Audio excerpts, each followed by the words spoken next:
రాష్ట్ర వ్యాప్తంగా హాస్టళ్ళు స్కూళ్ళల్లో పరిస్థితి చూసుకున్న, గురుకులాలు అదేవిధంగా యూనివర్సిటీల పరిస్థితి చూసుకున్న, అక్కడి విద్యార్థుల పరిస్థితి చాలా అరణ్య రోదన అయిపోయింది, చాలా దారుణంగా తయారైంది. ముఖ్యంగా ఇవాళ కూడా చాలా పేపర్లలో వచ్చింది. సుల్తాన్పూర్ జేఎన్టీయూలో చట్నీలో చిట్టెలకు వచ్చింది. అదేవిధంగా మొన్న కొమట్పల్లి హాస్టల్లో ఉప్మాలో బల్లి పడ్డది. అదేవిధంగా భువనగిరి సాంఘిక సంక్షేమ హాస్టల్లో 20-30 మంది విద్యార్థులు కలుషితాహారం తిన్నారు. ఒకరిద్దరు కూడా మరణించినటువంటి సందర్భం మన కళ్ళ ముందర ఉన్నది. సో హాస్టళ్ళు గురుకులాల్లో పరిస్థితి, అదేవిధంగా యూనివర్సిటీ క్యాంపస్ హాస్టళ్లలో జేఎన్టీ లాంటి సుల్తాన్పూర్ క్యాంపస్ హాస్టల్లో కూడా అటువంటి పరిస్థితి ఉన్నది. అదే కాకుండా ముఖ్యమంత్రి గారు ఏం మాట్లాడతారు, గురుకులాల వల్ల తల్లిదండ్రులకు విద్యార్థులకు మధ్య ఒక రకమైనటువంటి గ్యాప్ వచ్చింది అని చెప్పి గురుకులాలను ఎత్తేయాలనేటటువంటి ధోరణితోనే, ఆ ఆలోచనతో ముఖ్యమంత్రి రేవంత్ రెడ్డి గతంలో కూడా మాట్లాడినటువంటి విషయాన్ని గుర్తు చేస్తూ ఉన్నా. అదేవిధంగా యూనివర్సిటీలు 2 నెలలుగా యూనివర్సిటీలకు వైస్ ఛాన్సలర్లను నియమించాక యూనివర్సిటీలన్నింటినీ కూడా నిర్లక్ష్యంగా మొత్తానికి వాటి మానన వాటిని వదిలేసింది. అక్కడ నిరుద్యోగులు, విద్యార్థులు, యువతులు పోటీ పరీక్షలకు ప్రిపేర్ అవుతూ డిఎస్సి కొన్ని రోజులు వాయిదేయాలి. మొన్ననే మీరు టెట్ నిర్వహించారు కదా. అదేవిధంగా గ్రూప్ 1 మెయిన్స్కి సంబంధించి 1:100 పిలవాలి. తర్వాత జాబ్ క్యాలెండర్ మీరు గతంలో చెప్పినట్టుగా 2 లక్షల ఉద్యోగాలకు సంబంధించి జాబ్ క్యాలెండర్ రిలీజ్ చేయాలి. గ్రూప్ 2లో 2000 పోస్టులు అదనంగా, గ్రూప్ 3లో 3000 పోస్టులు అదనంగా పెంచుతామని మీరు గతంలో ప్రతిపక్షంలో ఉన్నప్పుడు ఏమైతే చెప్పారో వాటన్నిటిని నిలబెట్టుకోవాలి. నిరుద్యోగ భృతి 4000 ఇస్తామన్నారు, ఇవ్వాలని చెప్పి యూనివర్సిటీల్లో విద్యార్థులు ఆందోళనలు చేస్తుంటే ఆ యూనివర్సిటీల్లో కూడా హాస్టళ్లలో కరెంటు తీసేయడాలు, నీళ్లు బంద్ చేయడాలు. ఇక మళ్ళా గతంలో ఉమ్మడి ఆంధ్రప్రదేశ్ రాష్ట్రంలో యూనివర్సిటీలు ఎట్లయితే ఇనుప బూట్ల చప్పులతోని, ఇనుప కంచెల చప్పులతోని, లాఠీలతోని, తుపాకుల మోతలతోని ఏ రకమైనటువంటి పరిస్థితులు యూనివర్సిటీల్లో 2014కు ముందు ఉండేనో మళ్ళీ ఆ రకమైనటువంటి పరిస్థితులు రేవంత్ రెడ్డి గారు తీసుకొచ్చారు. నిన్న ఉస్మానియా యూనివర్సిటీలో మొన్న 2 రోజుల సంఘటనలు చూస్తే అర్ధరాత్రి, ఉదయము, మధ్యాహ్నం దుర్మార్గంగా పోలీసులు యూనివర్సిటీలోకి జొరబడి విద్యార్థులను,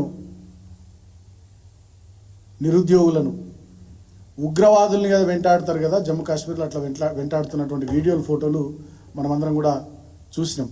అంటే హాస్టళ్ళు, అదేవిధంగా గురుకుల విద్యాలయాలు, యూనివర్సిటీలు మొత్తంగా ఇవాళ రేవంత్ రెడ్డి నాయకత్వంలో ఈ కాంగ్రెస్ ప్రభుత్వ పాలనలో అవి చాలా అన్యాయానికి గురవుతూ ఉన్నాయి.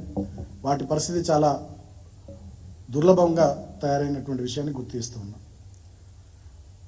ఇక ముఖ్యమంత్రి గారు మాట్లాడితే కాంగ్రెస్ పార్టీ అన్ని వర్గాలను మంచిగా చూస్తుంది, అందరికీ అన్ని అవకాశాలు ఇస్తుంది అని చెప్పి మీదికి కూడా స్టేజ్ల మీద మైక్ దొరకగానే ఉపన్యాసం చెప్తున్నాడు, ముచ్చట్లు చెప్తున్నాడు.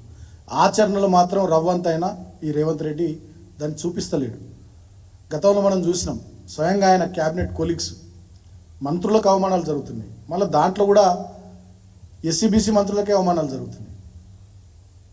గతంలో చూసినాం యాదాద్రిలో దేవుడి సాక్షిగా ఆనాటి యాదాద్రి దైవ దర్శనానికి వీళ్ళంతా వెళ్ళినటువంటి సందర్భంలో ఉద్దేశపూర్వకంగా ఆనాటి డిప్యూటీ సీఎం అయినటువంటి, ఇవాళకి కూడా డిప్యూటీ సీఎంగా కొనసాగుతున్నటువంటి దళిత బిడ్డ మల్లు భట్టి విక్రమార్క గారిని చిన్న పీటేసి కూర్చుని పెట్టారు. రేవంత్ రెడ్డి, అదేవిధంగా తర్వాత ఉత్తమ్ కుమార్ రెడ్డి గారు, రేవంత్ రెడ్డి గారు, కోమటిరెడ్డి వెంకటరెడ్డి గారు, ఇతర మంత్రులేమో పెద్ద పీటలు వేసిన వాళ్ళకు, దళితుడైనటువంటి ఉప ముఖ్యమంత్రి భట్టి విక్రమార్కకు, అదేవిధంగా దేవాదాయ శాఖ మంత్రి బీసీ బిడ్డ అయినటువంటి కొండా సురేఖ గారికి చిన్న పీటేసి కూర్చుని పెట్టారు.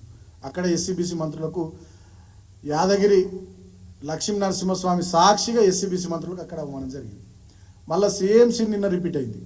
నిన్న కూడా బీసీ మంత్రి, అదేవిధంగా హైదరాబాద్ ఇన్ఛార్జ్ మంత్రి అయినటువంటి పొన్నం ప్రభాకర్ గౌడ్ గారికి బల్కంపేట ఎల్లమ్మ తల్లి సాక్షిగా మళ్ళీ నిన్న ఆయనకు అన్యాయం జరిగింది. ప్రోటోకాల్ పాటించక, అక్కడ అధికారులు ఎవరు ఆయనను రిసీవ్ చేసుకోక, అసలు చాలా దారుణమైనటువంటి పరిస్థితి. మేము ఫోటోలు, వీడియోలు చూసి మేము కూడా ఆశ్చర్యపోయినాం. మంత్రి గారు వచ్చి ఏదో మెయిన్ రోడ్ మీద డివైడర్ మీద కూర్చున్నటువంటి పరిస్థితి మేము చూసినాం.